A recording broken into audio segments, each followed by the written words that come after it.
There's been a lot of chatter about the Samsung Galaxy S25's pricing recently, and to be honest, it's been pretty confusing. We've seen leaks that contradict each other, and it's hard to pin down what's true.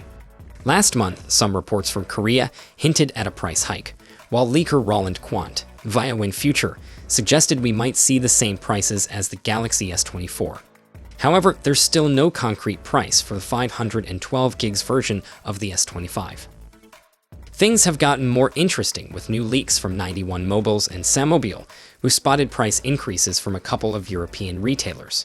The price jump looks like it could be around €100 more than the Galaxy S24. But just when we thought we had it figured out, a fresh leak from Bilbilkun throws a bit of a curveball.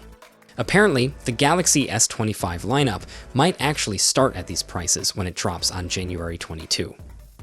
For the vanilla Galaxy S25, it starts with €899 for the 128 gigs variant, and all the way goes to €1,079 for the 512 gigs variant. Meanwhile, for the Galaxy S25 Plus, it starts with €1,149 for the 256 gigs. Since it doesn't have the 128 gigs variant, but still, in my opinion, the pricing is on a bit higher side. And it all the ways goes up to €1,269 for the 512 gigs variant.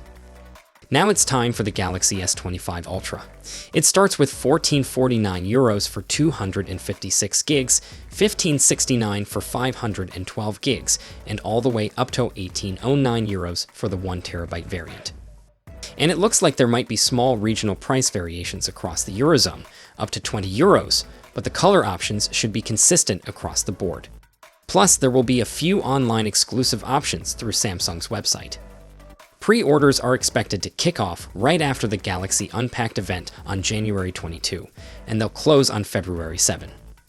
As for accessories, the pricing starts with €29.99 for the anti-glare protective film, and all the way goes to €69.99 for the reinforced black shell. So, what do you think about these prices? Is the Galaxy S25 lineup still on your radar, or does the pricing make you think twice? Drop your thoughts in the comments below. I'll catch you in the next one. Until then, take care.